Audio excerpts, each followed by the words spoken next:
The meeting of the Ways and Means Committee is now called to order. Mr. Clerk, would you please call the roll? Alderman Cruzen, Alderman Florida. Present. Alderman Behringer, Vice Chairman Williamson. Here. Alderman Moore. Here. Alderman French. Present. Alderman Vaccaro. Present. Alderman Carter. Chairman Kennedy. Here. 6 present. We have a quorum. Okay, we have really two major items before us today, Board Bill 25 and then a review of the upcoming budget. Let us first take up Board Bill 25. Good morning. Board Bill 25 is the short-term borrowing notes that we do every year. We've been doing it for 31 years now. Really, it is just a cash flow issue that the city has, that they need to borrow the money so that we can pay vendors on a timely manner. The board bill does state a cap of $75 million. We do that just in case. You know, it's higher than we anticipate. We really anticipate between $55 and $60 million to be borrowed this year. Last year we borrowed 65. Our projected cash flow deficit for the general fund is looking like it'll hit October of next year, and it hits right at the $54 million mark. But you know, that's with estimates in for looking at our year end here. And I'll just ask if you have questions. Oh, okay, Shirley. Questions from members of the committee? Alderwoman Florida. No questions. I appreciated the handout. Okay. I asked her. Alderwoman Behringer, any questions? No questions. Alderman Williamson. No questions. Alderman Moore. No questions. Alderman I do Frank. have a question, Mr. Chairman. Surely. What'd you say your name was Beverly Fitzsimmons. and your position? I'm the financial reporting manager in the comptroller's office. Okay. I asked that for Alderwoman Behringer. Alderman French. No questions. Alderman Vaccaro. No questions. I don't know if you're going to ask Lyda, otherwise I'll, Say that. unless you're going to ask Lyda, I was just going to make a motion. I am. I'm asking. We know you just came in. This is Board Bill 25. Okay. With that, if there is no other question, we'll entertain a motion. I move that we pass out Board Bill 25. Second. With the due pass. Been moved and seconded that we pass our Board Bill 25 with a due pass recommendation. Any discussion on the motion? Seeing none, Mr. Clerk, would you call the roll? Alderman Cruzen. Aye. Alderman Florida. Aye. Alderman Behringer. Aye. Vice Chairman Williamson. Aye. Alderman Moore. Aye. Alderman French. Aye. Alderman Vaccaro. Aye. Alderman Carter. Chairman Kennedy. Aye. 8 aye votes, 0 no votes. Board bill comes out with a due pass recommendation. By your vote, we've passed our Board Bill 25 with a due pass recommendation. Thank you. We'll now take up the budget review with our Budget Director, Paul Payne.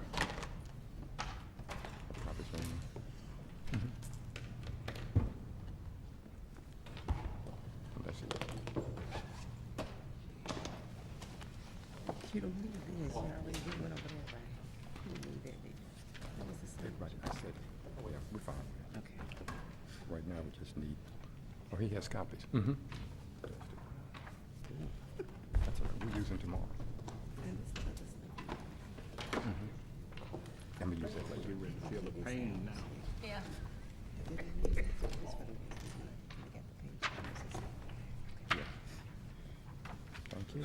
Thank you. Yeah. Everybody has one? All right. Thank you. Good morning, Mr. Chairman. Thank you. Good morning, members of the Ways and Means Committee. I'd like to present to you the proposed 2015 annual operating plan. I'm working off of this document we just described, and I'm starting on page 2, which is a summary of all the funds. The total annual proposed operating plan is $1 billion, an increase of 1.9% over the previous fiscal year. If you look at the fund descriptions there, the general fund being about half of that budget is up 1.1% at $484.4 million. Special revenue funds of $123.3 million, down 3.2%. That's primarily because we had we utilized a fund balance in the use tax fund, as well as we have also seen a decline in gaming revenues this past fiscal year, so you're going to see some declines in that area on the special revenue funds. Under the grant funds category, it's total $60.6 million, which is a 12.4% increase. However, most of that is related to the fact that now that we've incorporated the police department, we've got things like asset forfeiture, and I remember we had that discussion. How are we going to treat that? Well, that's in the grant fund category. So you've got a couple of items there which will are boosting the numbers on that category. Under the debt service fund, we have $5.1 million. That's a decline of 41.3%. That's because we defeased some bonds the current fiscal year, and that was not anticipated in the coming year, although we can have a discussion on that at a later date. But that's why that is down for next year. Under the capital improvement funds, $38.7 million. That's a 4% increase, primarily because of the full year's impact of the 3/16 sales tax that was passed last year. That's for the parks improvements. Under the enterprise funds, that's $229.5 million. That's primarily flat. You didn't see much of an increase in the enterprise fund accounts. Internal service funds of $62.5 million. So that's a 25.3% increase. That is also related, and you're going to see this scattered throughout, is because the police department's coming in. They participate, like we have a gasoline internal service fund. We also have the health insurance internal service fund where they pay from their budget into that fund. So it's more of an accounting thing rather than an increase, but that's just because it's more of an incorporation of the police department's budget. And again, under the pie chart, you can see about the general funds, just about half of that budget. Moving to page 3, some of the major revenue sources. Earnings taxes growth has been positive this fiscal year, although modest. It was still trailing through the third quarter. A payroll tax, which we realized an increase last year, an above normal increase, we're actually showing a decline year to date. It's down about a point. And then sales tax receipts, I've actually threw in the month of April in this one, because typically that's the first one to report. It was up 3% year to date, and so that reflects that's reflected in the revenue estimates. The earnings tax, by the way, typically grows a little less, about 1.5 to 1.7% on an annual basis. The payroll tax slightly less than that. Sales tax is not a grower for us. I mean, it's typically, if you look at the long-term growth rate, less than 0.5% per year. So you may get some boosts every once in a while when you have a World Series or something like that, but typically it's a slow grower.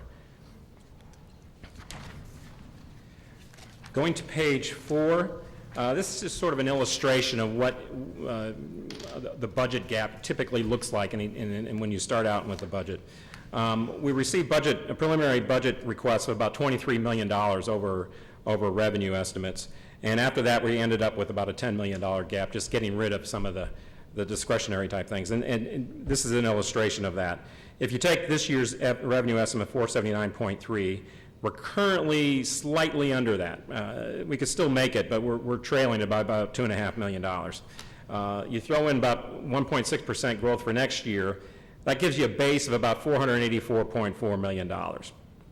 Well, if you compare that to your budget base of 479.3, which is this year's budget, and look at the following adjustments. If we don't want to do the capital reallocations, that's $2.5 million. There were other reallocations also amounting to about $3.5 million in this year's budget.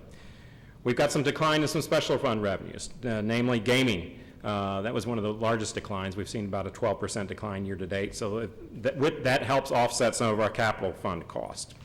We have some lease debt increases of about 3.2. If you remember last year, we utilized $2 million in a one-time appropriation to offset some of our convention center debt. In the police department, they utilized about $3 million in prior year encumbrances to offset some of their health insurance costs. Well, that's a one-time issue. So we again hit that full year's cost this year. One of the declines you're going to see in this budget is the fire pension costs, which are down $10 million in the general fund. That's a combination of the fact that we've established the new plan as well as some market performance as improvements in the last couple of years. Other employee pay and benefits, that's the full year's cost of this year's 2% merit increase. We've got some workers' comp cost increases, which I'm going to talk about in a little bit, but that's in the past, we've been overspending on workers' comp. It's been a growing cost, and so we're taking a couple steps in this budget to try to address that, and I'll get into that in a minute or so. PDA subsidy, we're slowly trying to increase the general fund subsidy as the grant fund subsidy declines for planning and urban design.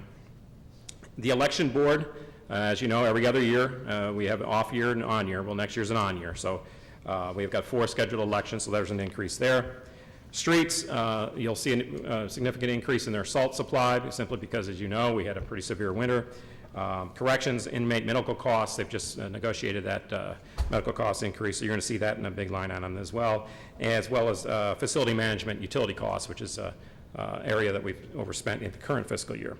So if you take all those things in, you assume those adjustments, that's about a $10 million gap. So how do we address that this year? First of all, I did want to point that if it is better than what it has been. I mean, we are slowly moving to the positive. If you remember, we had 30 or 40 or $1 million of type gaps where we were struggling. We're still not where we need to be, however, because just recurring revenues just aren't sufficient to get us over that hump. So, but we're getting there slowly.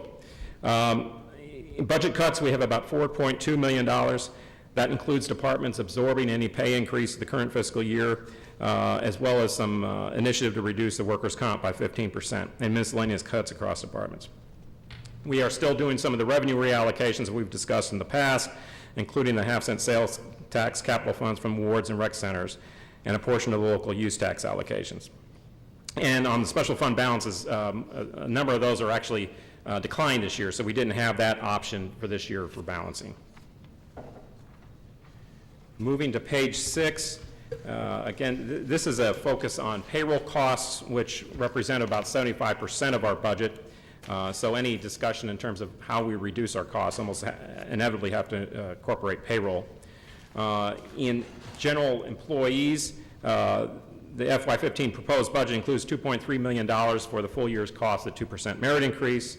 It also includes $800,000 for an increase in health insurance and $200,000 for disability insurance.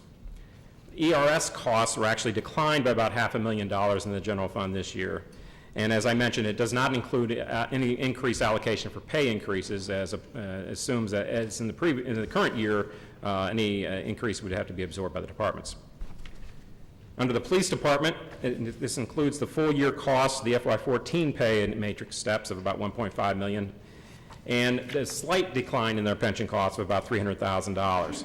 It includes the $4.4 million increase in health insurance. Again, that was $3 million of that was a prior year encumbrance from the last fiscal year. And authorized strength increase, actually I think that was 7, to 1,253 positions.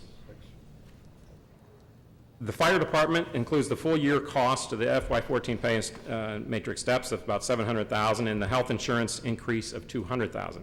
Of course, the big drop you're going to see in the fire department is on the pension side, where you've got now contributions to the 2 pension systems, and they're combined down $10.8 million in the general fund. A reduction to 7 positions in the inspection unit following the building division's assumption of the fire inspection unit duties, and it assumes an authorized uniform strength of 587 uniformed firefighters, which includes the 20 that are funded through a SAFER grant. On page 7, these are some of the highlights across the departments that I haven't already discussed. General government, there isn't much there. You'll see in the personnel department, there's about a $150,000 item for fire testing that the recruits class or the recruit list is aged and it needs to be replaced, and so that's going to be conducted in the coming fiscal year. Some of those other items I've already talked about. The city councilor's special fund positions of about $200,000. That's because of that's the GBL special fund, which was in the hole, and so the general fund is picking up those 2 positions now. And there's been a $600,000 allocation to PFPC to assume the portion that the police department, the state was assuming on the police department previously. Now going forward, the city is on the obligated going from that standpoint. So that was we're estimated about a $600,000 annual cost. In citywide accounts, the biggest change you're going to see is this workers' comp. It used to be entirely budgeted in citywide accounts, which is the 190. What this budget proposes is that we're distributing workers' comp costs across the dozen largest departments who utilize it. The thinking is that when you see it in part of your budget as opposed to some mysterious citywide central account, they'll pay more attention to it, and hopefully this will emphasize the need to control it.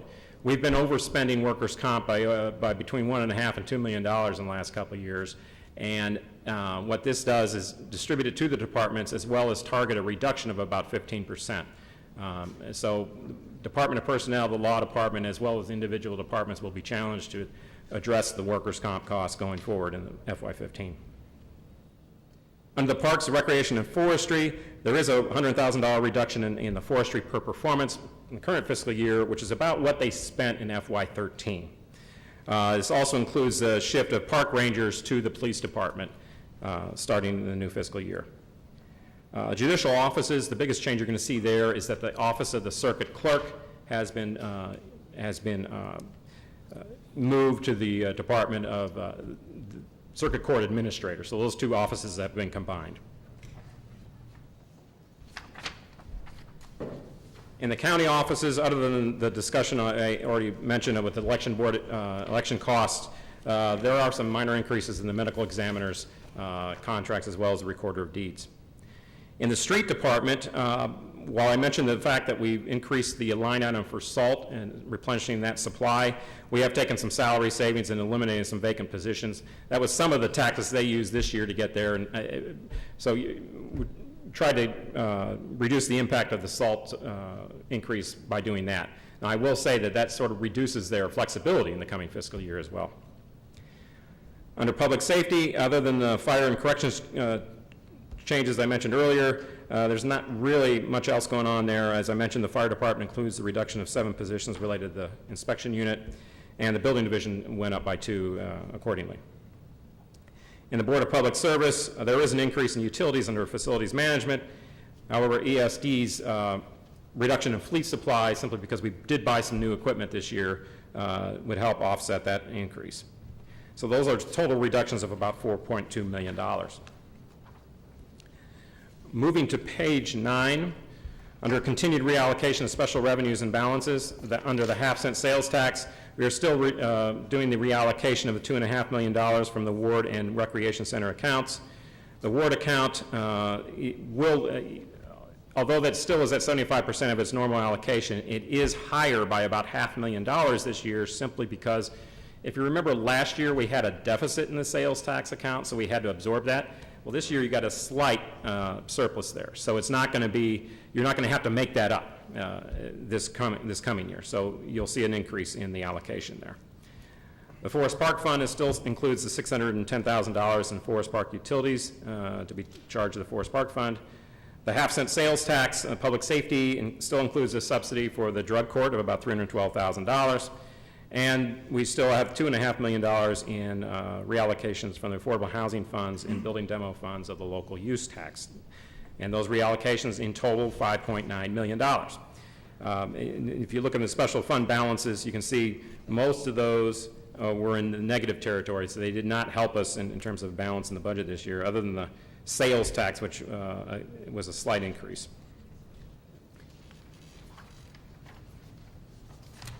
Moving to page 10, this is a summary of general fund revenue outlook.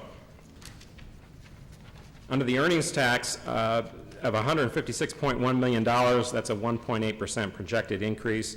As I mentioned, over the 10-year span, it was about, their growth rate is about 2.1%. 3 years, about 1.7%. So it's a little bit in the middle there. Through the third quarter, the individual portion of the earnings tax was up 0.9%, so that's about a 1% increase. But the business portion, the corporate portion, was up about 8.5%. So you're still seeing corporate profits increase, but the rate of increase for individuals or employment is still lagging the corporate sector. On the property tax, receipts were up are projected to be up 1.5% for next year. This year it's up about 1.7%, so it's in that range of what we've seen historically.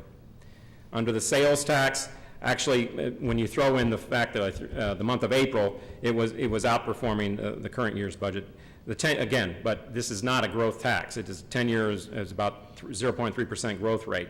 So what I've done in this estimate is, assuming that some of the growth we received was from one-time benefits, things like you have World Series and other kind of things, I've sort of backed off what the growth rate would be for next year, and so it's actually showing a decline of 0.7% for FY15.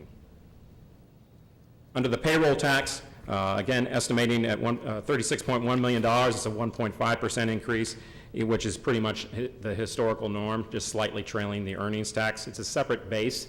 Those paying the payroll tax, not-for-profits, government agencies and such are exempt from that. So it's got a different slight base to it in terms of revenue. Franchise utility taxes up 1.5%. That's a mixed bag as well. You've got increases in electric utility taxes of 8.9% year to date. However, natural gas receipts, despite the severe winter, were only up 0.3%. I think that's primarily because of the rates. If you've got utilization up but the rates go down, it sort of offsets each other. So most of our increase on the utility tax side was in the electric utility rates, which saw both utilization as well as rate increases contribute to that. However, telecom receipts were down 11% through the third quarter of the fiscal year. We're still trying to determine why that is. We know that landline has typically been declining over the years, but now we've seen a decline in actually wireless communications, which is a surprise. So we're still looking at that. So that was one area where franchise receipts were down. In intergovernmental receipts, an estimate of $16 million for next year, that's up 0.7%, I'm sorry, $26.8 million, that's up 12.7%. The biggest increase there is on EMS, where actually we're seeing a shortfall this year in Medicare and Medicaid receipts. I believe it's because they're falling behind on the billing and payments for this year. So what we're looking at is the fact that while it may not catch up this fiscal year, it would fall into next fiscal year. So this assumes that some of this year's revenues are going to fall into next year. And that's why you see the increase in the intergovernmental receipts. Under licenses at $16 million, that's a flat, basically at 0.7%. The biggest item in there you're going to find is the graduated business license tax, which is a fixed fee revenue, and it does not show any signs of increasing over the last few years. Departmental fees and fines, that's where the category is $53 million for next fiscal year. That's a decline of 2.4%. We've seen declines in a number of categories in that area of revenues. Of course, red light camera revenues are not in this budget, being that they're paid into an escrow at the current time. I mentioned some of the EMS revenues were also down. Building division fees, while down, have been projected to increase next year simply because of some major projects that are coming online. In the other department categories, $34.9 million, that's mostly in the transfers. One area that we have seen an increase this year was in convention and tourism taxes related to restaurants and hotels. Again, that also is sometimes subject to, if you have things like World Series and things like that, you will see a boost in those areas. On page 11, this is the general fund expenditure outlook. I'll just go over this quickly. I've gone over most of this in the earlier page, but if you look at general government, $22.7 million, that's 9.2%. You'll see an asterisk by it, and I've got an asterisk by a number of these departments, basically because it shows the incorporation of the police department and its units into those areas. So these aren't necessarily growth, it's just moving parts of those departments. For instance, in general government, you have from the police department a city councilor unit as well as a personnel unit that were moved into the general government category. So that 9.2% actually reflects that move of the full year's cost of those units.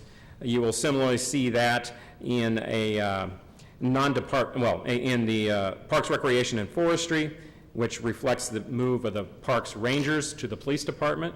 You will see that also in judicial offices, which reflect the full year's cost of the marshals being moved to the police department, and also the public safety department, which includes the police. That's down by 2.3% simply because some of those units had been distributed out.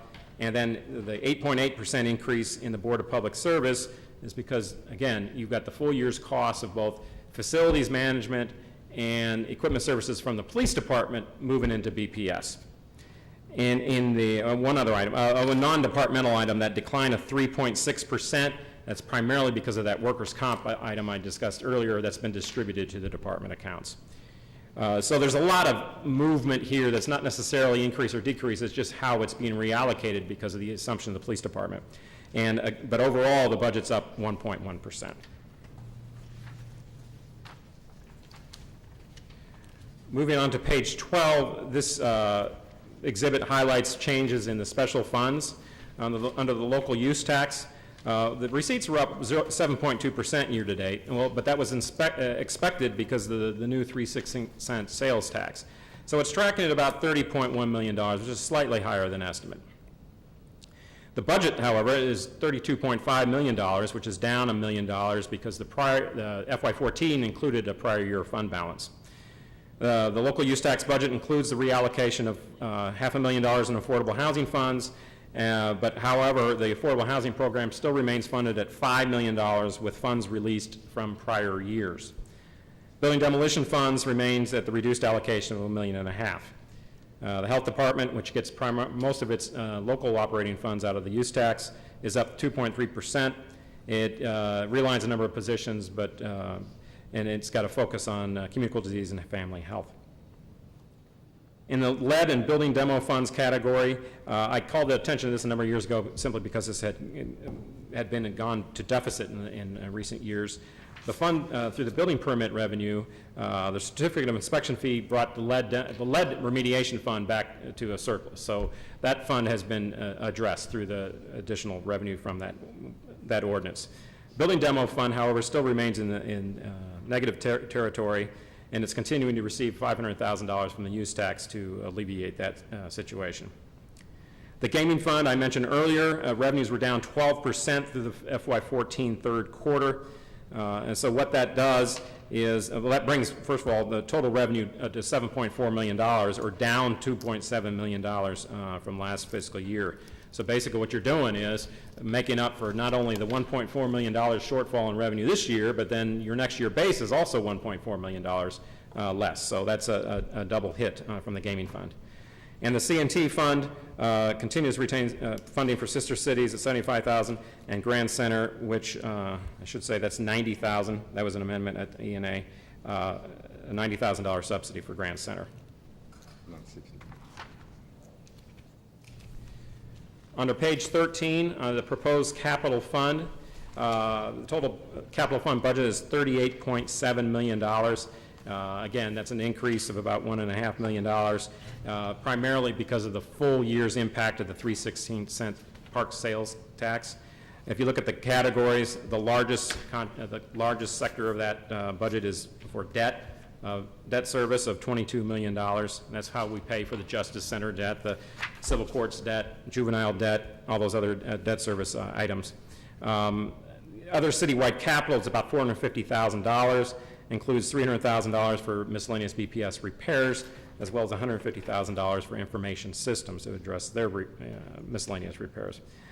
The ward account budget of $6.5 million, that is actually, as I mentioned, a $500,000 increase over the current fiscal year, and it continues to remain the 75% allocation.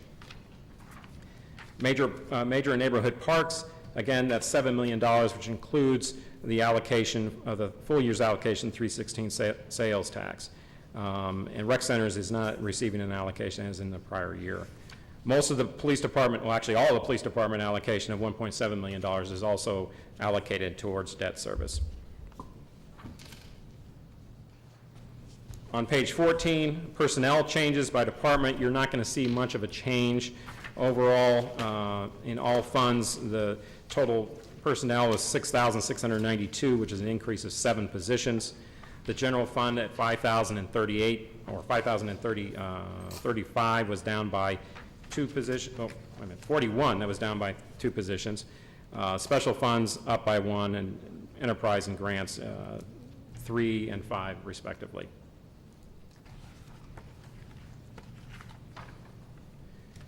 And on page 15 is just a historical comparison. I believe that was we had requested in previous years about what the long-term trends in personnel were, and so that gives you an idea about where we've been over the last 10 or so years. We're still down about 400 positions since FY05.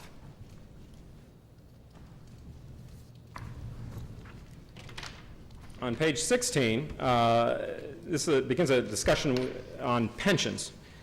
Pension costs, as you recall, have been one of the drivers of our overall costs and as well as our budget gaps over the recent years. Last year, the current fiscal year, FY14, our costs were approaching or about $100 million. Well, in the FY15 budget, our pension costs are budgeted at $86.2 million. And so we're actually seeing the first year we've had a decline in these costs for the last 6 years. If you go to page 17, you'll see some of the detail behind that. Under the employee retirement system, these are a lot of numbers on these pages, but I'll call your attention to the ones that are mostly important here. In terms of the ERS system, employee retirement, we have a funded ratio of about 77.1% based on actuarial numbers, and 82.1% on a market basis, which is, as you know, 80% is considered well-funded. So we're not in such a bad shape from a funded standpoint. However, the cost still remains a challenge for the budget.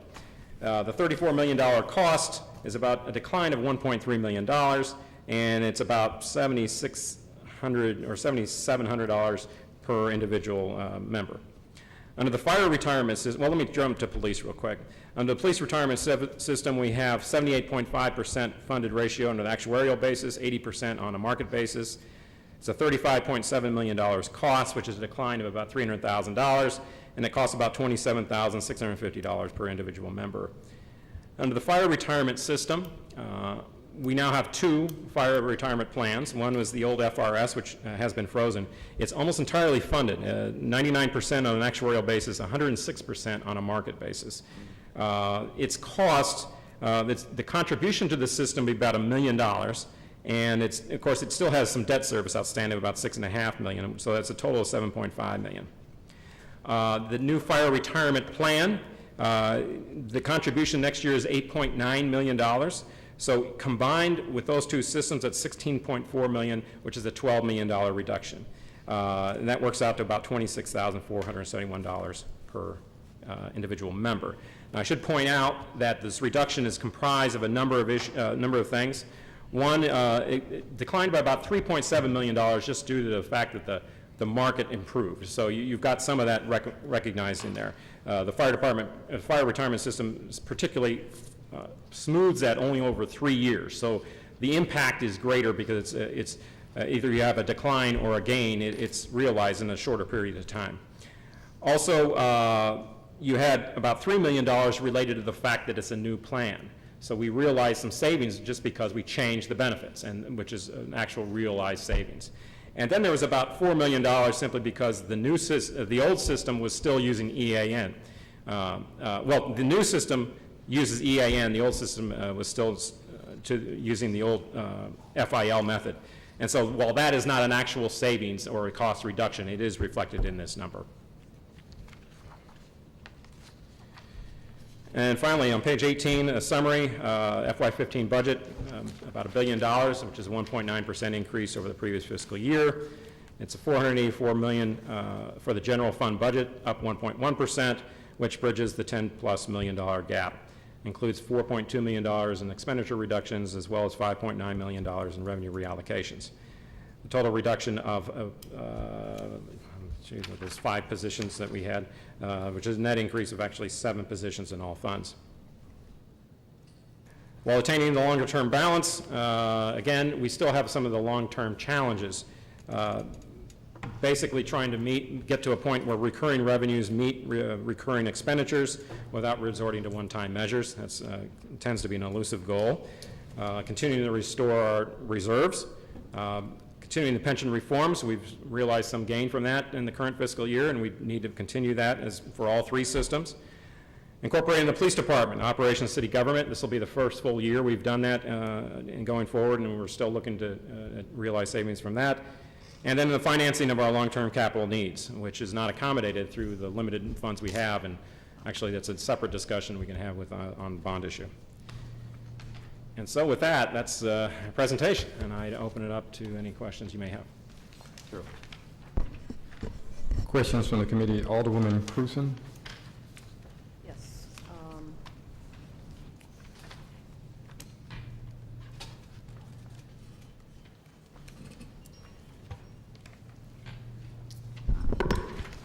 Thank you. These questions are jumping around a little because this presentation has covered the whole spectrum, but on workman's compensation, what, you said we've been overspending by, I think you said $1.5 million or $2 million a year. Right. What is the total spend per year on workman's compensation? Are we self-funded, self-insured? How does that work? Yes, we are self-insured. Total spending, actually, you'll see it in your line item budget books. It's over $5 million per year. Well, I think the previous year we had budgeted 3.4. And so when looking at this year's budget, said, look, one, we need to accomplish two things. One, we need to budget what it actually has been. And so we increased that amount. But two, one of the things with having it in a citywide account is that no one ever sees it. Right, I mean, yeah. so you're a director, and you say, oh, well, workers' comp, that's into some mysterious pot, gets paid out of here. Well, that if you don't see it in the budget, then it doesn't have any impact on you. Or you, I think that's a good idea. so, and so the idea, and so when we looked at these costs, there's about 12 departments that really have significant, what I think the threshold I used was about $75,000 a year and higher. I mean, the big departments you're going to find on there, no big surprise. Fire department, corrections, refuse, I think, are the big ones. But there's about 12 of them. And so you're going to see about 12 of those budgets that have a workers' comp line on them. Then you've got some other departments which have, may not have anything at all, or like administrative departments that don't have any, and then they get surprised. So we did retain a small amount in citywide accounts of about $200,000 to cover those smaller Right. items. But yes, we're self-insured, so we have to pay that out of our city funds. So we've been spending $5 million a year, is that what I'm hearing? Yes. And we're projecting now to spend more like 3.5 or 4? No, what I've got in here is about 4.1. So it's lower than what we've been spending, but higher than what we've been budgeting. Okay. And who administers that? Is there a third-party administrator? Yes. And do they administer it in compliance with state, you know, the same as, let's say, state workers' comp? I think there's some nuances when you're dealing with a municipality, but yeah, we do have a third-party administrator. It's CCMSI. They've been administering it for a number of years now, and they have. There are meetings on occasion where we meet with them, and they go over individual cases and things like that, where they work with the Department of Personnel, the safety director, as well as individual departments. Okay. Switching to a different subject, how much is currently in escrow on the red light cameras? I'd have to check on that. We have not been collecting this since the court order. Well, Which has not been for like- general revenue, yeah. Or something, or What's that? how long has that been? I believe that That's was in okay. February. We can do that later. Okay. This is, you know, a detailed question, but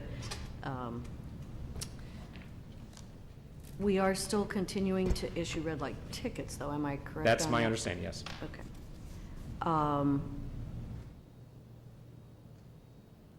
Another subject, on the police department, I know that some of the costs have been folded into, for lack of a better word, the city general revenue funds. When you look at it overall, were there any savings in combining the police department with the city departments yet?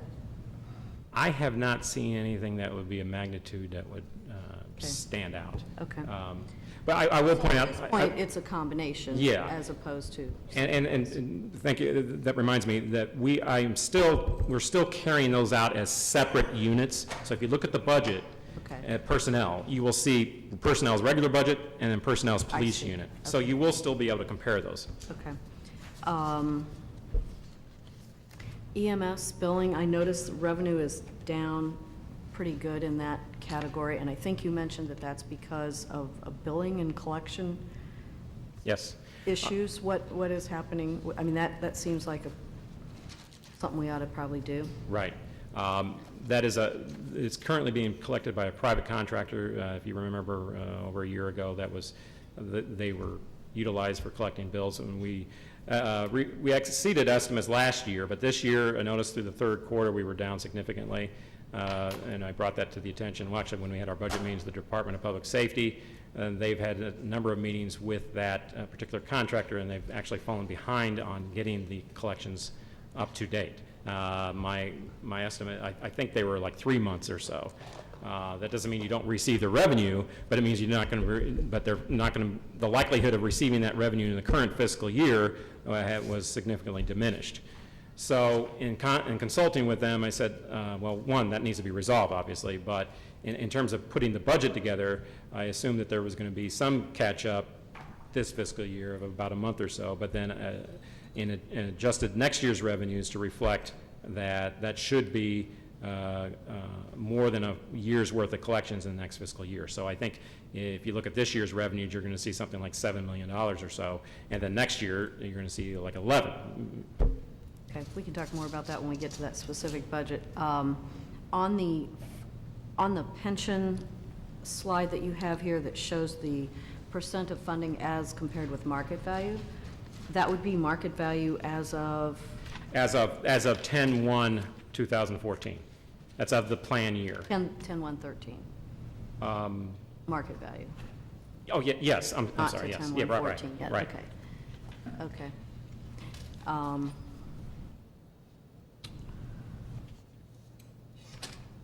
That's all for now. Thank you. We can always come back around. Okay. Go ahead. Alderwoman Florida, any questions? Thanks, Paul. I just have one question. Are the departments on track for spending within their budget? Are there, typically the fire department overspends and you tell everyone to quit spending money? So how's that going?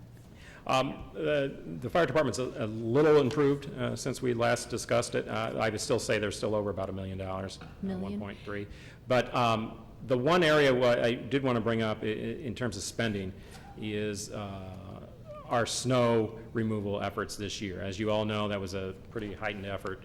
I would think we've probably spent $500,000 in additional salt, $500,000 in additional overtime, and maybe $300,000 or so in equipment services, just repairing vehicles and keeping vehicles running. So that was probably about $1.5 million or so proposition there. That has been a challenge. Now, like I said, when I went through streets budget and all, they did things they had some salary savings and things which they offset some of those costs. But what that does is it reduces your flexibility in the fiscal year. And so it's going to be tighter at the end, I think. So are you hoping that we have a better year next year? Or are we prepared for the street department if we have a severe winter for next year? We've got what I believe are sufficient funds budgeted for salt and such. Now, like I said, now some of that salary savings we increased to offset some of that increase. So while the salt fund it should be funded appropriately, Overtime's not over there. time that may be tight and all. Okay, and then it appears, I mean, typically a fireman's pension was $48,000 an employee, and it appears that the cost is now $26,471. So Yes. So that is greatly improved. So Yeah, I'm I just mean really that's definitely a good development. Yes. okay, that's it. Thank you, Mr. Chairman. Alderwoman Behringer? Thank you. My first question has to do with the gaming revenues. Do you know why we continue to go down? Well, I think it's twofold. One specific to the city is that I think the downtown facility continues to face competition from the South County facility, and so you already had that in the making. But also, I think the region as a whole has seen declines. Now, every month they always report these things, and you look at it and say, okay, practically every casino has seen a decline. Now, Granted, ours is somewhat, has been double digits for the last year. I think if you ask the people in the know, they'd probably say our market is saturated, and so you're not going to see much growth. Now, next year, I'm assuming that we're sort of leveling out, and hopefully that's where we're at. Does that include that game Keno I see out and about somewhere? Oh, no, this is just I'm just all. curious. This revenue is all Just just the generated boats. by Lumiere. Okay. Do you have any, on the county offices, it was a 1% increase in the revenue. Do you have reasoning behind that? It's page 11. Page 11. Let's see. Oh, that's expenditures? Yeah, page 11, under county offices. Oh, that's expenditures. The county office, the big increase there is the election board, because we have our 4 elections next year. Okay. And so, as I mentioned, every other year you're going to see that. You're going to see either an increase or a decline because of the off and on schedule of our election schedule. Okay. And then on page 10, under the franchise utility tax, and you had said that there's a decrease in the landlines. Yep.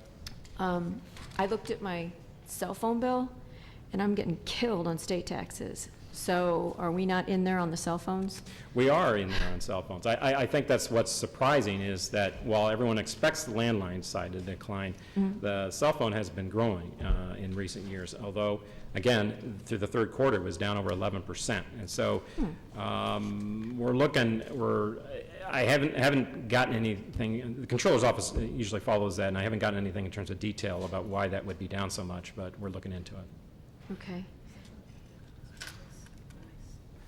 Is it on data as well as voice? Good I would have to question. check on that. I would have to verify that. I do know that there are certain services which are excluded from my 7%, and I'd have to see where it came down when the original settlement was entered into. Yeah, I'd have to check on that for sure. Okay. And then on page 14, under personnel for 2015, it was broken down by department. And I don't know how this works, because I don't look at retiring ever, but when we look at personnel, does this also include the people who will be retiring in the next year? Do they tell them ahead of time, or is that just something we just No, don't know? this is just the number of authorized positions in the current budget. Okay, so it Whether won't take into account... some of these could be vacant positions as well, but Okay. it's just whatever the positions are authorized, these are the totals. Okay. And that's it. Thank you very much. Alderman Williamson? Thank you. Could you kind of explain to me on the old pension fund when we're dealing with the fire department? And like you said, I guess there is a decrease. And do you forecast that to steady decline over the next several years on the pension?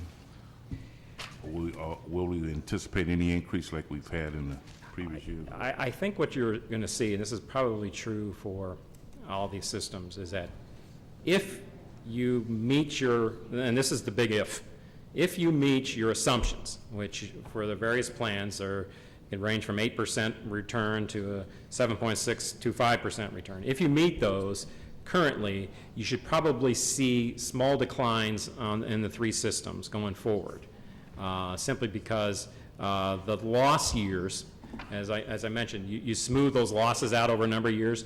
From 08, 09, those have been fully recognized now. So fire took 3 years to get out because they smooth over 3. Police and ERS smooth over 5. So we've seen, we're now done with those poor performing years.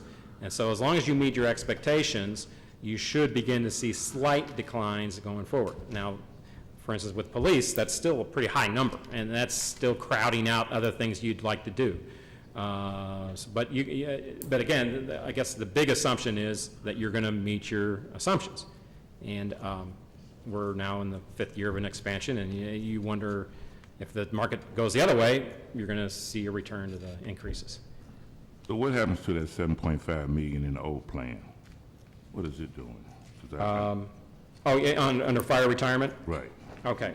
Well, if you look at those 2 columns, you can see that the accrued liabilities, with the new system coming on, and the old system freezing, about $60 million in liabilities going forward was assumed by the new plan. All right? So that, what that did was, it makes the funded status of the old plan, which is now frozen, that much better.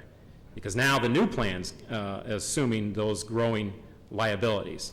And again, this was at the very beginning. You've only had, on October 1, you only had 1.5 million in assets in the new, because it was only just starting out.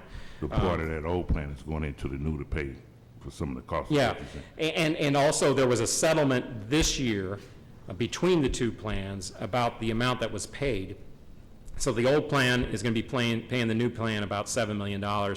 And so that, to address that, because it happened during the middle of the year, there needed to be some reconciliation between the two contributions. So that's going to occur as well. But what you basically had is what boosted the funded status in the old plan is that with the new plan, it assumed going forward. And the 7 positions, can you explain that? And I know we're doing the inspection with the building division and the fire department. You said there's a reduction of 7 positions, so has that been phased out into the fire department, or are those 7 positions no longer exist? No, the positions have been eliminated, but there's no layoffs associated with that. Basically, what that says is now with the building division assuming more responsibility on the inspection side, that would mean less of those firefighter positions doing that on the firefighter side. But that means that more of those positions can be used for fire suppression. So yeah, there are, so it's more of a shifting of personnel rather than any. There's no layoffs or anything such as that. That's why it declined 10 million, because it was a shift in personnel from one department to the other, is what you're saying. But then you said it was a reduction of 10 million in savings. Oh, no, for well, the 7? 10 million was the overall gap. Okay. And that was just one aspect of reduction in that particular department. Okay, that's all I had. Thank you. Alderman Moore? Yes. How does our growth compare to other municipalities of this size? Anytime I'm presented with that kind of question, it's sort of an apples and oranges type of thing. What I've seen is that, at least from the state side, is we probably lag a little bit. If you look at cities like Kansas City, and I'm trying to think of other cities which also have earnings taxes where some of the larger revenues we can compare. They're comparable. Their growth rates I've seen are a little bit stronger than here. I haven't seen a wholesale comparison in a number of years, so I couldn't speak more detailed about it. But I know when we were struggling in the last few years on some of the just coming out of the recession, I saw some things. No matter where you go, you see stories where you look, I've heard this before. I've heard that in other words, they're facing the same question where revenue growth is lagging. There's not enough funds for capital. Pension costs are either out of control or just crowding out all the other funds. I mean, if you look at other cities, you're going to see some of those same issues that they're facing. And again, I think the only difference is a little matter of degree. I would say overall that our growth rate in revenues is still trailing what it needs to be in order to cover our recurring costs. I was looking at, when you was talking about the park rangers to police, is that an increase? No, that's just a shift. That's just a shift. So basically the unit, and you'll see that in the line item budget, but the ranger positions that were in the Parks Department are now being budgeted under the Police Department. Is that the same pay? That's the same everything. Okay. And one other thing about the police department. We're switching to the new police department. And we got this big building here on Clark.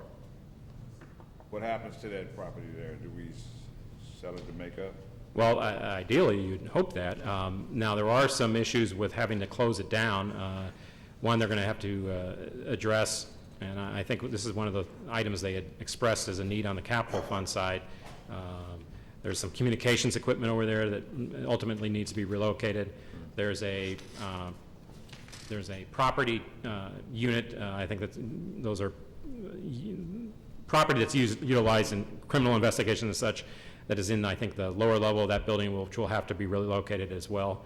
So I think in the short term, they're going to have some minimal presence over there, and they shut down the rest of the building. But in the long term, they just want to vacate it entirely and dispose of the building somehow. One last question. The salt we use, do we have a tracer or a tracker on that, on what we use and what we use? Oh, I mean where we use it, and Yeah. I would have to defer to the street department on that. I do know that in terms of tonnage, I think we have sufficient funds for about 20,000 tons, which at $50 a ton is about $1 million in the street department budget. So we were very, I think the street director was very clear, and we were pretty accommodating with that to make sure that going forward in this year that we're going to have sufficient monies so that he has salt. How many wards are there? 28. 28? I thought it was 27. Based on the salt that we Oh, use. yeah, all right. That's all. Alderman French. Thank you, Mr. Chairman. Yeah. I have quite a few questions here. Starting off, the earnings tax. Do you have a breakdown of who actually pays that earning tax? City residents versus non-city residents? The collector of revenue has provided estimates over the years. Is that something you can give us as a? I would have to defer to the collector on that one. Again, there's not something which, just based on who pays, I don't know if you're going to see something which says this is definitively is this. I think what they do is sort of an estimate based on the companies that pay it, and then they say this is where they're working. But I have not seen, you're not going to see a document that says here definitively these people live outside the city and pay this much, and these people live inside the city and they pay this much. That, I have not seen that. Okay, I'll defer that question to the collector revenue, but I know that, when we do payroll, when you set up a new employee, it specifically asks you if they live in the city versus if they live in the county and just work in the city. So I'll ask the collector revenue that. As far as the amusement tax, looking at who pays that, it's interesting who doesn't pay that. So the amusement tax is what, 5%? Yes. But it looks like really only the football team pays it. Yeah, you have the Rams, which pay the biggest chunk of that. And then you have some smaller events. Mostly it would be events at the convention center and things like that. I think there was a soccer match we got revenues from. Soccer says 0. Well, I think it was thrown into that other category. But the receipts, there were 2 soccer matches, by the way. One happened at Busch Stadium, one happened at the convention center. Busch Stadium events are exempt related to the Busch Stadium agreement. Convention center, however, does not have that exemption. So if it occurred at the convention center, you would receive the 5% amusement tax. And I think there was like a haunted house and some other things when I asked some details recently on that. Okay, so so any event that happens inside Busch Stadium is exempt from the Yes. amusement tax?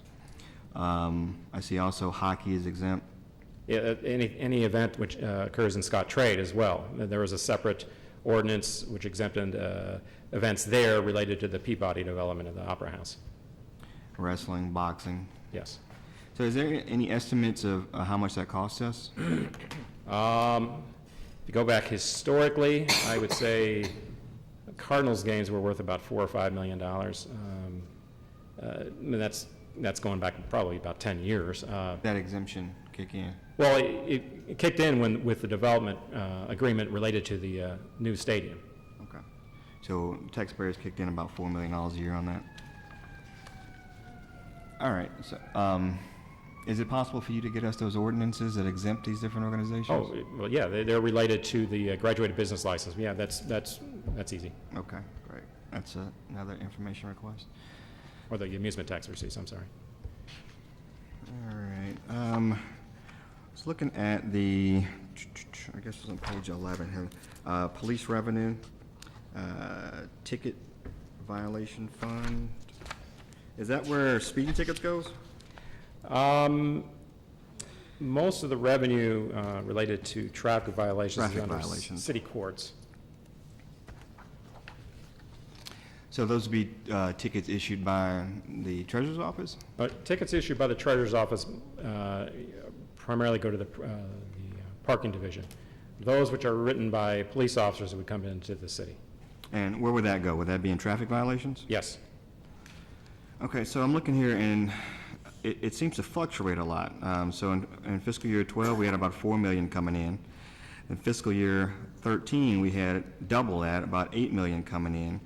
And then the estimate for fiscal year 15 is about a little more than half of what the lowest of those years were, 2.8 million. Why do we expect traffic violations to go down so much? Yeah, that category, and they only recently broke this out, included red light cameras before. And then there are a number of lines in there, and I sort of struggled with that myself from an accounting standpoint. But the red light traffic camera has been about $3.5 million, $3.6 million or so over the last several years. And they revised the accounting system for how they were going to account for that. They were going to say, here's the gross amounts, and then there's a commission that goes to the fund that's collecting that, or the company that's collecting that. And so they broke it out separately this year. But in the prior years, almost all of that revenue was included in traffic violations. So it sort of messes up the history there. But the estimate for FY15 basically takes all that out. So you're down about $3.5 million or so in revenue for next year. Okay, so looking at that red light camera commissions line there. So for this current fiscal year 14, negative 1.6. Right. And that's what the amount that is going into escrow? That would be the amount that was going toward American Traffic Solutions, which was collecting it on our behalf. That's the commissions that they receive. So in the cities, on red light cameras, it was $100 ticket. It was $32 or something shy of $32, which is going for the collections, and then the rest going into the city. Okay. So how was that accounted for in previous years? I believe that was in the traffic violations revenue. Even our- as the net amount. They would use they didn't have that contra account established there. Again, this is more like accounting things. But what they had is a traffic violations camera amount, which was what they utilized to pay off ATS for its collections. And that was a separate account, 4511190, which and that's how they did through the accounting method, what they use there. Why do we have a different system now? Was this the police accounting before? No, it wasn't. Actually, if you looked at FY13, you said, well, if you look at that, you said, well, how much was collected in total? You really couldn't tell, right? So I said, well, this year, put the whole thing in there and start doing it. Now, which would have been great, but now we're not collecting it. So it sort of messed up what we were trying to show here, at least when I was talking with the controller's office, say, how do we account for that? Had you had a full 12 months, you would have seen everything just sort of laid out clearly. But now that's been interrupted because of it's being paid into escrow. So you're not seeing the full year there. Okay, and so the difference between FY13 of 8.4 million and FY15 of 2.8 million is what again? If you have gross collections, so for instance, if you say the general revenue was about 3.5, 3.6, that was net. Gross collections were what, $5 or $6 million, okay? Then you take those gross collections, but then below you take out commissions, and that's where you end up with your net. So if under traffic violations, you had $6.3 million in total, but then you had $1.6 million in red light camera commissions, which brought that down. What I got, but over here in fiscal year 15, you don't have any negative commissions. Oh, yeah, that's right. FY13, if you look at FY12, I know what you're talking about. FY12 was $5.5 million. Yeah. Right? In FY12, there were 2 months that were of revenues that were in a lockbox that were not released until FY13. So if you look at FY12 and 13 average, you're going to see that what should be a normal year. Okay, FY '13 is normal. No, FY13 is above normal because FY12 is below normal. Okay. So what's normal? If you take the average between FY12 and FY13, that should be pretty much So normal. 14 looks kind of in the middle. Is that normal? It would be, however, we are paying into escrow now. So since February, we've been losing out on revenues. Okay.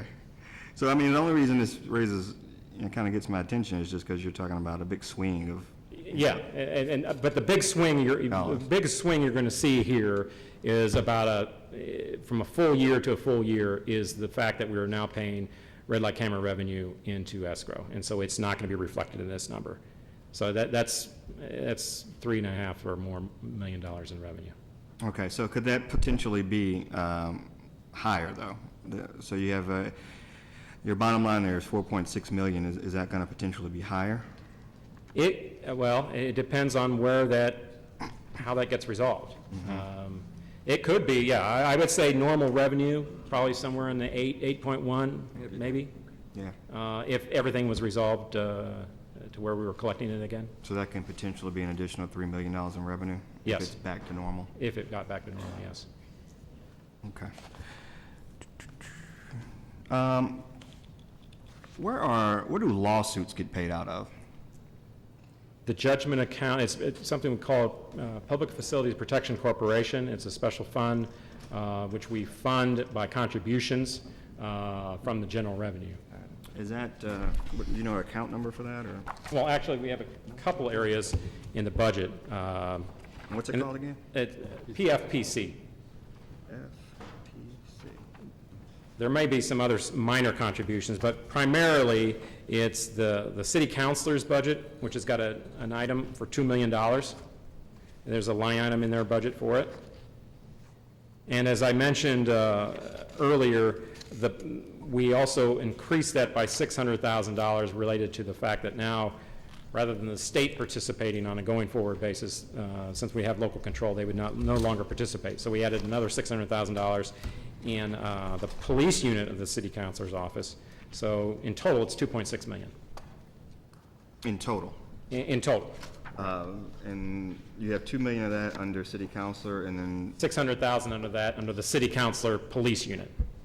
okay. It's both Department 139, it's just two different units. 139. Is it possible to get a history of that? I believe we can, sure. I know recently I just read about a few pretty hefty suits that the city has lost. All right.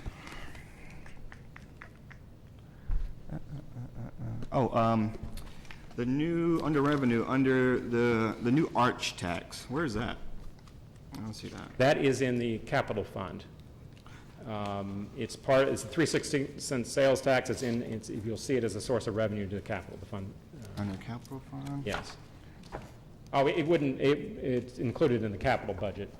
Oh, so it's not in the Yeah, revenue I don't believe book? it, no, it wouldn't be in Shouldn't it be in the revenue book? there. We could, we just haven't because we got a separate capital book, but, Okay, so where is that? It's in the capital book? yeah. And this will be the first full year of that tax. I don't have that book in front of me. What is that expected to generate? It was 2 And remind me the percentage rate? it was 3/16. 16. I want to say 2.4, let's see here. All right. 3/16.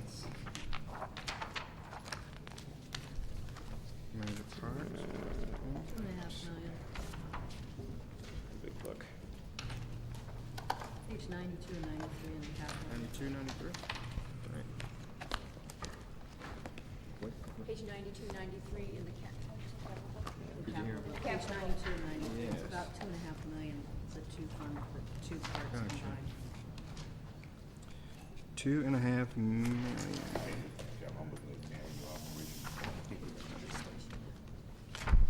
Yeah, $2,415,000. I mean, if you look at, page 81 would have just a total capital budget, and then the exhibits behind it break it out by different categories, but Gotcha. Okay. That's all I have right now, Mr. Chairman. Thank you. That's all I had right now, Mr. Chairman. Alderman Vaccaro? Oh, it's okay. Paul, I just have a couple of questions. On the firefighter retirement, the 9.8 million savings, how much is that? Because the stock market's gone up. And then I thought I heard you throw out, we switched it to entry age normal now, which, when I wanted to do that, I was told it was kind of a joke because save money now, cost so much in the Right. future that we should never Right. do this. And Right. so how much is Okay, so if you go to page 17 of the presentation, of the presentation, okay? okay, so you see the total is $16.4 million. Now, in the general fund, that was down 10.7, and there's three components, the three components of that. 3.7 of that was the market. All right, so you had improvements related to the market and the fact that the negative years have been all accounted for and such. You had $3 million of that related to changes in the plan itself, meaning you are no longer accruing certain benefits at a certain level. So the cost of the plan itself actually created a decline in the contribution, $3 million. Is that the entry age normal? No, that's not the entry. Those are actual savings related to changes in the plan. Okay. And then you had $4 million change due to the, related to the entry age normal. Now, the one thing that you're going to be seeing or hearing more about on pensions is some new accounting rules related to how pension costs are represented on the books. And they're beginning to standardize what methodologies those are used. Entry age normal being a standard methodology. I think while it won't affect the funding, those new rules don't force cities to adopt any sort of mechanism, but they are basically drafting a path that cities should probably consider in terms of adopting to get there. But you are right, entry age normal does not change the actual cost. All it does is, over a 30-year period, you're going to pay the same amount regardless of valuation method. I'm just going by what I was told. And that's correct. That it lowers it now, but then 6 years from now, it jumps so high that it's just not the way to do things. I'm just going by. It's not a substitute for actual savings, is what that is. It's a recommended method because it's a more fair depiction of what the costs are, but it's not a substitute for actual cost reduction. I was just surprised to see it there only because, like I said, when they had suggested that, it was. Well, that was part of the bill. I mean, the bill basically adopted in the new plan entry age normal because that was the recommended valuation method. Okay, then my only other question has to do with the money from forestry, that as a group, I guess, we're going to have to find some of that to put back, because otherwise they're going to stop cutting. The per performance that they want to take away means the part-time jobs that cut the vacant lots. I'm fortunate I don't have any, but there are wards that have a lot. And to quit cutting the vacant lots 2 months early this year is going to cause a lot of people a lot of grief. So, I mean, I saw that, but I don't know if that's a savings or an aggravation. Well, I mean, the budgeted amount was what they actually spent in FY13. So what the actual number should be, I mean, that again, that's what I'm sure you're going to be evaluating when you hear from Parks and such. Okay. Well, that was pretty much it. I mean, I was told they'll have to quit cutting 2 months early to take that hit. I mean, I'm just telling you what they told me. So. Right. Okay, no other questions? Alderman Carter, any questions? Yes, sir, thanks. You said that the red light camera tickets, they usually generate $3 to $4 million? Yes. How much do we pay ATS to run our? Out of every $100, I believe it was 31 and change goes to ATS. Oh, okay. And so we don't have like a set amount, right, that we pay out? Oh, no, it's not a fixed dollar amount. It's Okay. based on Every each ticket. ticket. That's correct. Okay. And with the personnel fire exams, is that something that's done yearly, or is it, I mean, every 4 years? Because I didn't see it last year. No, actually, we're a little behind in getting that done. I think both personnel and the fire department will tell you that the list they have is somewhat old, and what you don't want is recruits or potential recruits that have been waiting for a number of years, and then you try to start a new class up, and you either don't show up or they're not interested or whatever. So it's something that you need to do fairly regularly to keep it new. So we should, so we're going to start doing it yearly, or? I don't think they do it yearly, but it is a number of years old, and so it is something that needs to be done. I mean, because the classes, for a while, we had not been doing new classes simply because we've been reducing personnel schedule, the total force and such. But now you're at that point where you need to start getting new classes on and a Okay. new list. Thanks. No further questions. Okay. We do have a few aldermen who are not on the committee. We will allow them to ask a few questions, and we'll come back to the committee to see if you have any additional questions. Alderman Schmidt? Thank you. So I will reflect Alderman Vaquero's concern about the performance of forestry, but you said that's not the case. On the police, Alderwoman Cruzen touched on this. I saw on page 4 with regard to the matrix, the health, and the pension, that there was $9.8 million. That just reflects the fact that it's coming out of general revenue. Alderman Schmidt, could you come up? Some of us can't hear you on the other side here. So. No, that actually is not a difference. Since the police budget from a budgeting standpoint was budgeted over general fund as well as some special funds. So those changes were not a result of local control by any means. The biggest increase you're going to see in the police department was about a $3 million hit because they, in order to make this year's budget, there was a prior year encumbrance on health insurance of about $3 million. So that was one of the biggest increases there. So that's not going to happen again on the 3 million? No, but it does mean that this year has to be that much higher to meet that obligation. So Alderwoman Cruzen was asking about this, and I keep seeing mention that, you know, we're going to be in a position to either have more police officers or pay police officers more because we're going to have all these savings. And yet, as I'm looking through this, you know, the fact that we have the matrix and we have the pension and so forth, it doesn't appear that those savings are in fact realized, at least not in the budget process. I would say that's probably a correct assessment. Okay. And the airport police, justifiably, I believe, are now considered part of our police department, so they're part of the matrix and part of the pension as well? Not in this budget. Not in this So there has not been any assumed change from the police departments or from the airport police. They are still in their airport TO as they normally were. I do know that the police department included a position, command position level, that would contemplate assuming the duties of those officers at the airport. But other than that, there was no change in airport budget reflecting that switchover. So we would expect in 2016 then to see them listed in the police pension and the matrix? Is that the I don't know that. I don't know what the negotiations have been in terms of that. And the rangers, park rangers, and the marshals are still in the ERS, and they're still considered Civilian-type positions, yes. That's all I have. Thank you. Alderman Ogilvie, did you have any questions?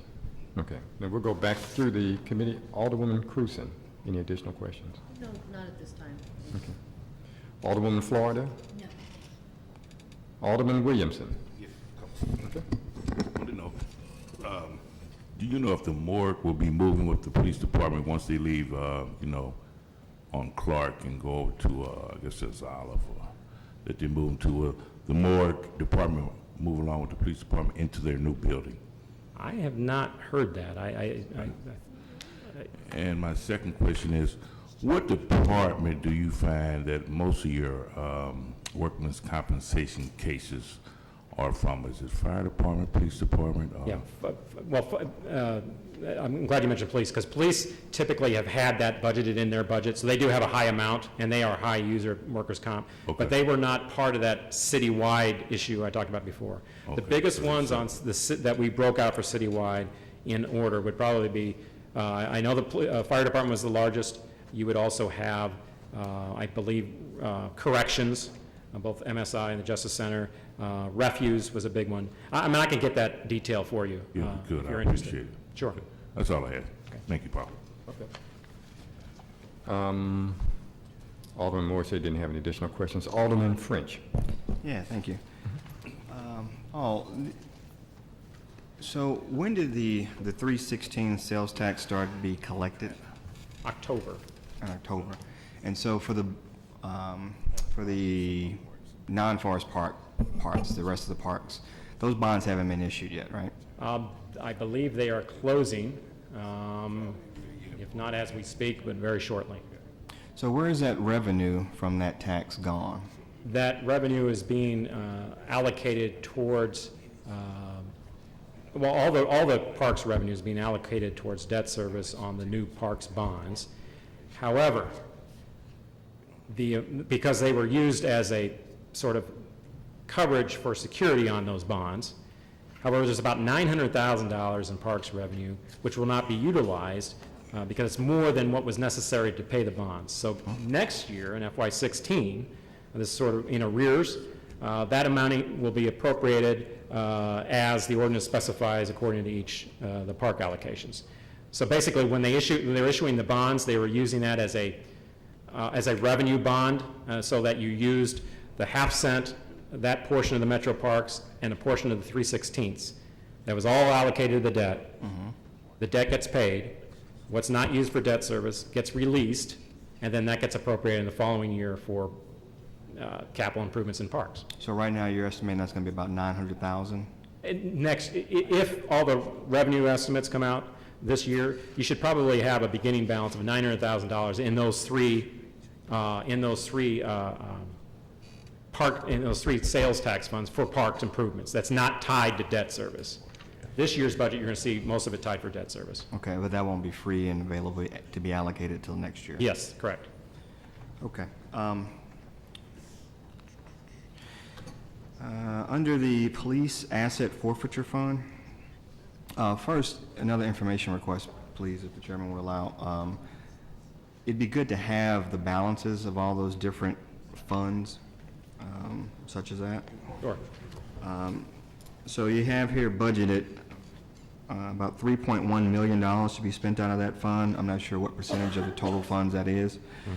But 1.8 million of it says it goes towards major projects. What is that?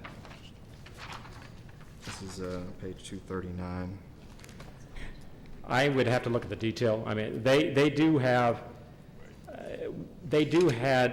had an allocation of funds that they had on hand coming into this year when they were incorporated in the city, and in preparing for this year's budget, I said, well, we should budget all of it, appropriate it, just like we discussed in the capital fund. So there were some items that were already allocated, but I think there's probably some detail I could probably get for you for a lot of those. I think there's one piece that had not been allocated, which is also included in this appropriation, but I could probably get that detail for you. Yeah, that'd be helpful. And is that fund included in the revenue book? No, it's a grant fund. The asset forfeiture fund? Yeah, the Fund 1142, we sort of treat it as a grant. Okay. So as most other grant funds, that you are restricted to spending what actually comes in. It's not like you shall spend this amount. It is, if you budget $3 million but only 2.9 comes in, you can't spend more than what actually you have on hand. And that's how most grants are treated from an appropriation standpoint. Do you have any idea what percentage of the total fund that 3.1 million allocation is? Is that all of it, or? That should represent all of it. Anything that's anticipated to be on hand. I don't believe they can contemplate in advance what would be on asset forfeiture, because I think there's something about supplanting rules and things like that that you can't do. But that which is cash on hand, and that's which they have, is appropriated here. Yeah, I just think we should be very careful about, anything that could be the appearance of a slush fund or something, especially with these very vague allocations. So $1 million to public health and safety, like what is that? And then $1.8 million to major projects without any detail on what those major projects is. That's $3 million right there. Okay. So yeah, some more detail on that would be appreciated. Yeah, again, to the extent that I have that, I'd be more than happy to provide it. Now, in terms of the detail, for more detail, I think I'd defer to the police department, but sure, anything that we've already got. It's hard to get answers out of the police department, though, I tell you. I'll get you what I have, definitely. All right, thank you. Second, please. You done? Alderman? Okay, for now. Alderman Vaccaro? Yeah, Paul, I'm just curious. So, I mean, I know we pay for every red light camera, we pay them like 30-something bucks, we get the balance. But we're putting it into an escrow account. Are we also putting their part, or are we still having to pay that 30-something dollars every No, time? that was part of the deal. My understanding, just from talking to the city councilor's office, is that while we may be collecting the whole amount, they are still, that amount would, if it were eliminated, there would not be an obligation to continue to pay that portion that is not city revenue, or that goes to ATS. But right now, are we still paying them then, or are we escrowing it along with? I believe and again, just from my conversation with the city councilor's office, my understanding is everything's going into escrow. Okay, I would just be curious. I mean, because if we have to pay it back, I would hate to- I asked that very question, and my understanding is that you would not. We would not. If the thing went away, that we would not. Okay, and if you can find out for sure, I just want to know if we're escrowing the whole amount. Yeah, the city council, I asked that question of in the city councilor's office, and that was my understanding. Okay, thank you. No, that was it. Alderman Carter, do you have any additional questions? No? Do you have any questions, Alderwoman? Okay. Are there any other questions from members of the committee? Okay. Thank you. Tomorrow, we have the evening meeting. It's at 6 p.m., where we'll be reviewing, where the budget director will be reviewing with the public the budget presentation that you made here today. Also, I have here, if the clerk could just get it to it, the schedule for the rest of the week, but this also includes the page numbers that the various departments are there. It also has on there the various handouts that we'll have available to the public when they come to the meeting tomorrow. Yeah, the clerk can pass it out to all the members. The meeting tomorrow is to review, just reminding us to go over the budget with the public. If there's some questions, we'll probably entertain questions directly to the presentation. We will not be taking testimony about people's ideas on the budget tomorrow. It's the same presentation. Like you did last year, you used the projector and that kind of business. The other thing related to it is that, the following day, which would be Wednesday, we will have the president of the board, the mayor's representative, and the comptroller here. They'll make their comments about the budget as well. That will be in the evening at 6 p.m. We had a difficult time in trying to arrange some of the evening meetings based upon the Cardinals baseball games and the use of the parking lot. So the meeting that we will have for public input will be after we've gone through all of the various departments. So people can see that as well. And that would be on the 27th of May, and that's in the evening as well, but we're going to have to take that away from City Hall because of the parking issue related to the Cardinals. There were a number of things that were asked for today from you to supply. I don't know if you made all the notes. You got, okay. If not, committee members, feel free to get that to me, and I can also forward that information to you. Just two other items real quick. I